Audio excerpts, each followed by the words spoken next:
Thank you. Thank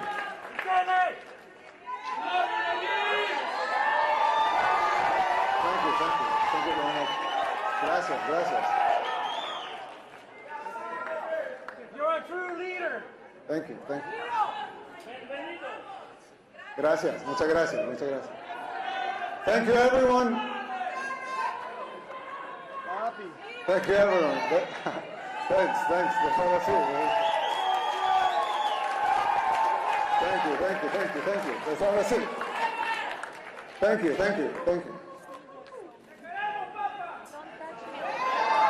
I love you too.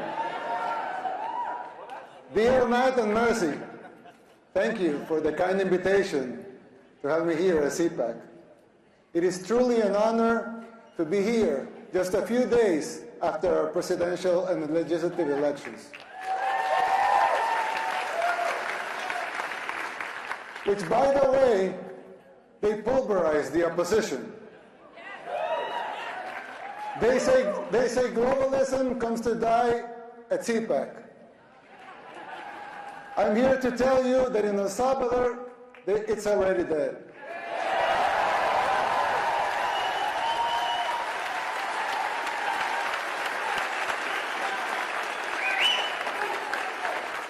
But if you want globalism to die here too, you must be willing to unapologetically fight against everything and everyone that stands for it. Fight for your freedoms. Fight for your rights. The next president of the United States must not only win an election, he must have the vision, the will, and the courage to do whatever it takes. And above all, he must be able to identify the underlying forces that will conspire against him. These dark forces are already taking over your country. You may not see it yet, but it's already happening.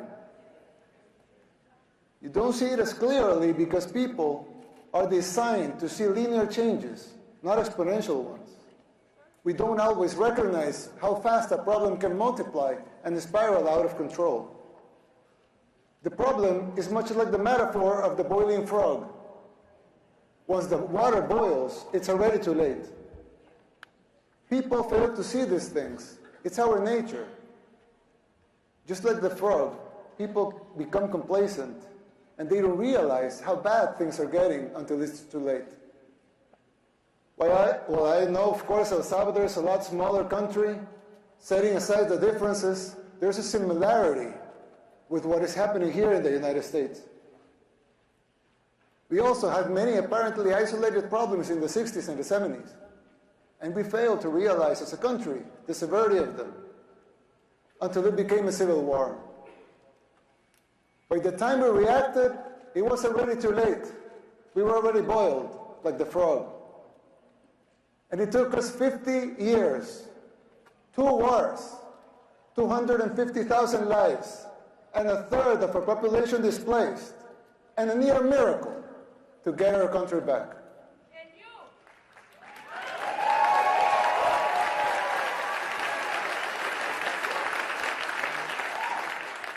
As your friend, I want to issue this warning so you don't make the same mistakes we did in the 60s and the 70s. It is not easy to pull yourself back once you're in boiling water. In fact, all the experts said it was impossible. And besides, you don't want to wait 50 years and maybe hope for a miracle to get out of hell. You can still jump before the water boils. Some might say I'm exaggerating, but we can clearly see the signs of a declining society because our own hit rock bottom decades ago. It's like when we see someone getting sick. First, it's maybe just stomachache, or a headache, or a small fever. But if you don't deal with the disease, it will only get worse, and then it may be too late. Even after our first war in El Salvador, we failed again to look into the signs of the second civil war that was coming, the gang war. After 1 million people fled the first war, A lot of them came to live in ghettos here in the United States, where the gangs were formed. When former President Clinton deported a lot of those gang members without telling us they were gang members, they were criminals. They roamed free and recruited young people, thousands of young Salvadorans, to join the gangs. At first, they seemed like petty criminals, but they began to change and transform until they became the unscrupulous terrorists that we know today.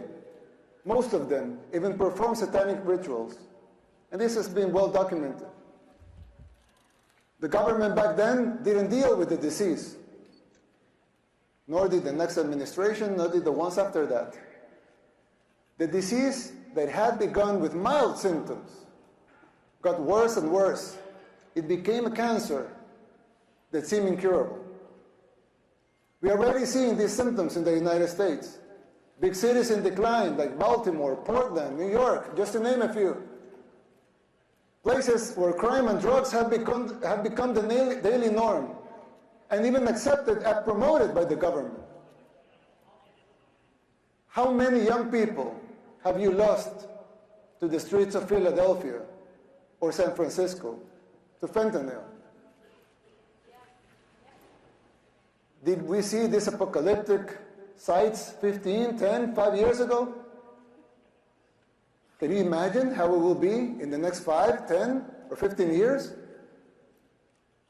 The same thing was happening in El Salvador. In the span of less than a decade, gangs took control of all the country and our society. They evolved into a parallel government, controlling elections and even political parties. Every aspect of the daily life of most people was controlled by the gangs.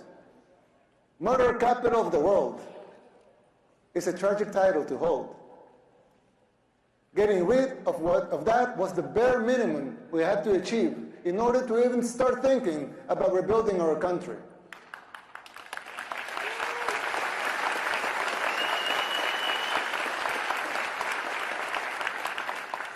But jumping out of the water when it's already boiling is an almost impossible feat. You are not there yet. And believe me, you don't want to be. We did the unthinkable to cleanse our society. We arrested the terrorists, but we have to remove corrupt judges and corrupt attorneys and prosecutors.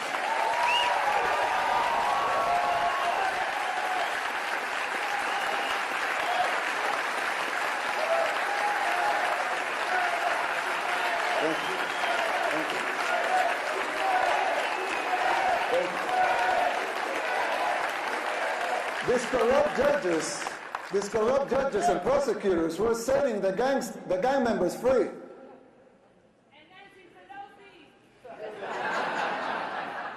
And it wasn't just the gangs.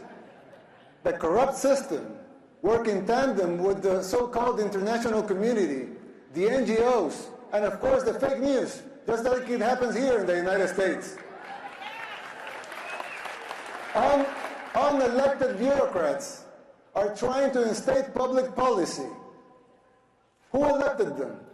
They don't have a democratic mandate. If they want a seat in the table, they should run for office. Let the people vote. It will not be a pretty sight for them if the elections are free and fair. I mean, who elected Soros to dictate public policy and laws? Why does he feel entitled to impose his agenda? Let me tell you something. Soros and his cronies hit a brick wall in El Salvador.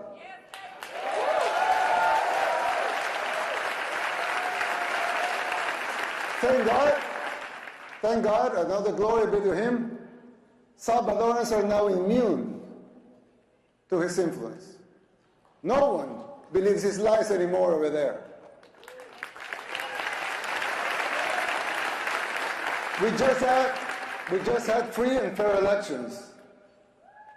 And we won in a landslide with more than 84% of the vote.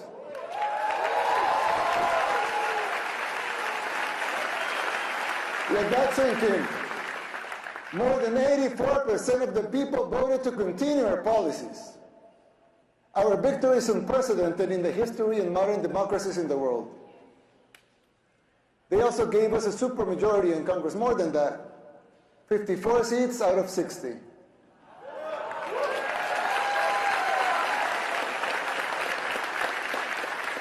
"57 if we count our allies.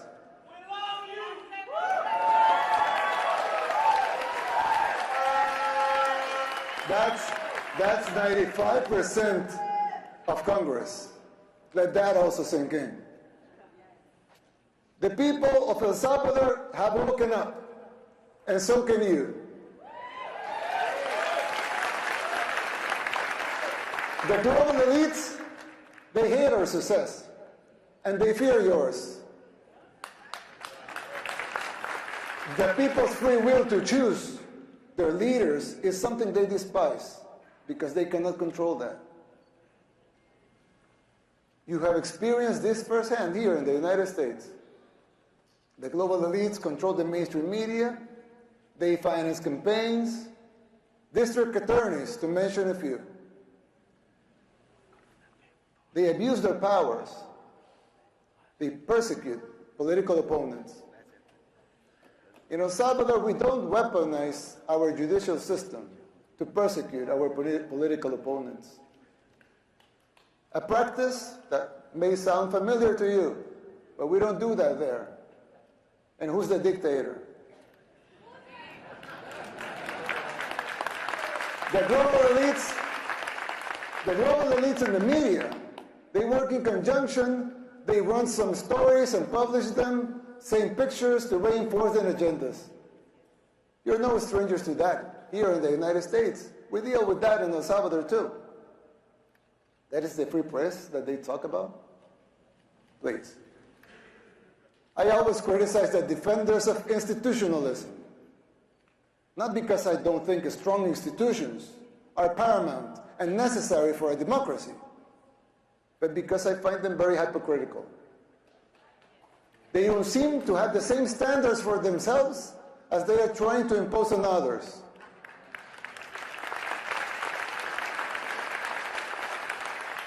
But there's yet another component that is more dangerous than a simple double standard. Institutions were created to serve the people and not the other way around.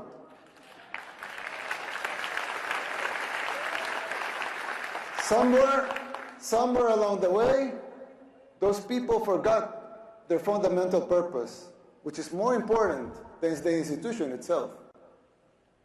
When the judicial system was created, it was created out of the necessity to bring justice. But now, it seems like survival and control of the judges, of the AGs, among others, are paramount. And the need to bring justice is merely a little more than an afterthought. Another example, the police was created to bring law and order. Let them seek law and order then. But now some of them are even afraid to do their job because they fear the consequences for doing it. They should be encouraged to fulfill their foundational roles without fear of repercussions that distract them from their missions.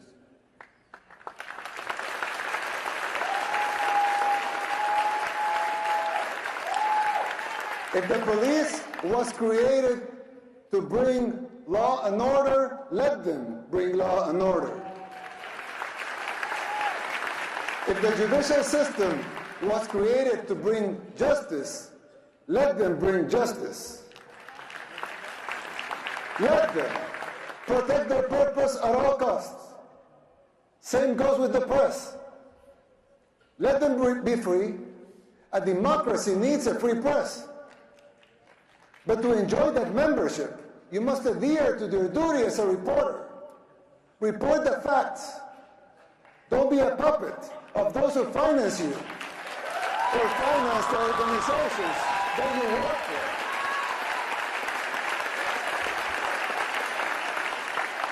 Your freedom of speech will always be protected. We believe in free speech. Everyone here believes in free speech. Your free speech will always be protected. But don't call yourself a journalist if you're just an activist.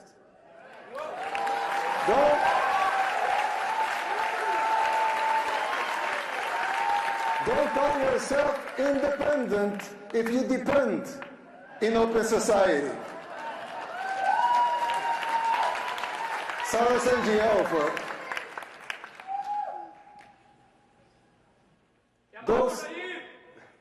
those sacred institutions have morphed away from the reason they were created. We should not defend those institutions for the sake of being institutions. Instead, we should defend the principles that created those institutions in the first place.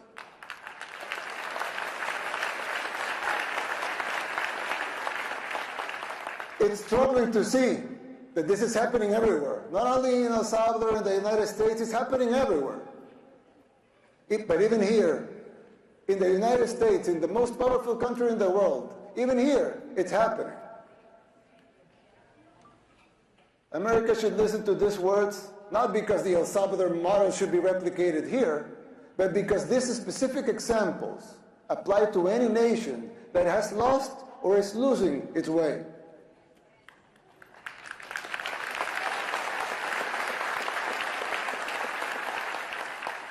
Ask yourself why this is happening, who is supporting it, and whether it's by ignorance or by choice. And fight it. Fight it with all your heart and soul, and be the beacon of hope. And be the beacon of hope that your founding fathers, with all their faults like every human being has, dreamt for your country.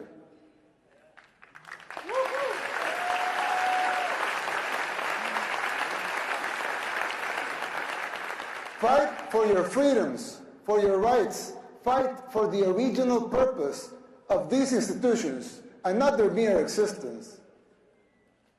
It's still not too late. It can be done. It is time to erase these new paradigms that have been imposed in the recent years that make no sense. If you just free your minds from those invisible chains, you could do it.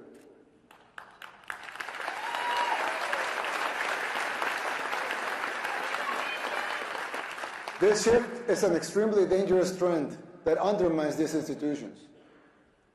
Effectiveness and their credibility is at stake, both home and abroad. This is a warning from a friend. You should adhere to their foundational principles and purposes and denounce this new institutionalism.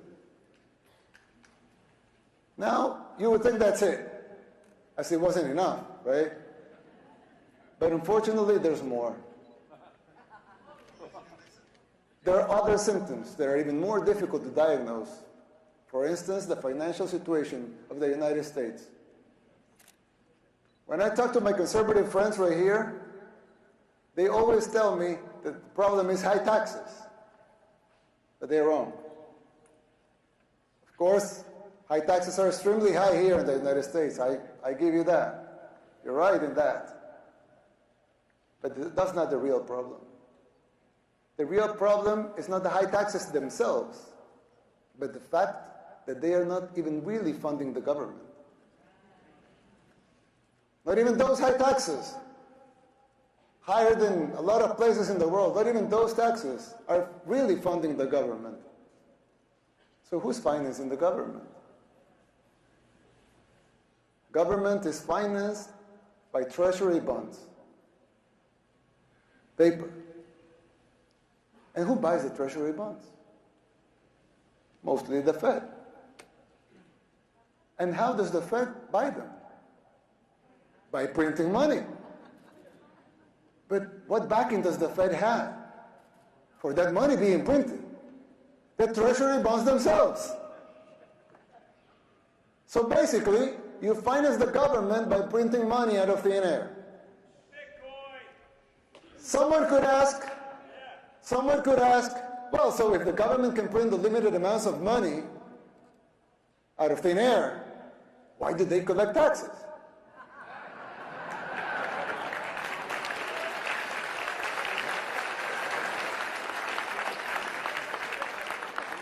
I mean, in theory, it would make sense, right? If they can print unlimited amounts of money, why would they need taxes for? The answer is simple, but it's very shocking. The real problem is that you pay high taxes only to uphold the illusion that you are funding the government, which you are not.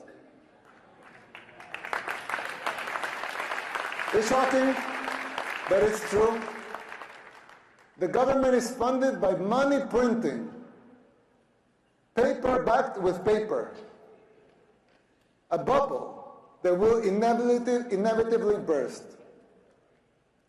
The situation is even worse than it seems, because if most Americans and the rest of the world were to become aware of this farce, confidence in your currency would be lost, the dollar would fall, and the Western civilization with it. If the next president of the United States doesn't make the necessary policies and structural changes, sooner or later that bubble will burst. There's still time. You don't have to make the same mistakes we did in the 60s and the 70s. You can still jump before the water boils. Winning the election isn't enough to solve these problems. They will not simply go away as a consequence of an electoral result. It would take a total re-engineering of the government, top to bottom. It will entail making difficult decisions, like the ones we made in El Salvador since 2019, and they're already paying off. It will be hard.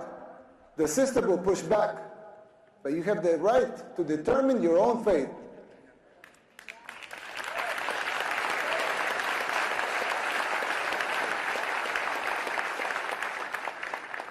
Salvadorans did the same. The decision for the direction of our nation was ours, and it continues to be ours. We didn't tolerate being told what to do.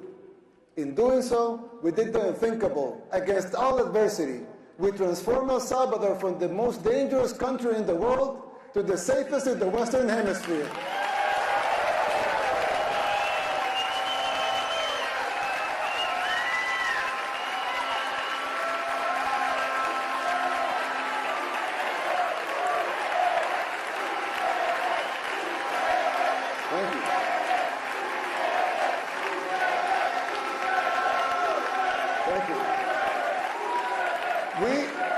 We did it by defying the global elites. We told them no more. And that is my message to you. Put up the fight, because it is, in the end, it will be worth it. It has been for us, and you will have your country back. May God bless you. May God bless the people of the United States. May God bless El Salvador and the future of both our nations. Thank you very much.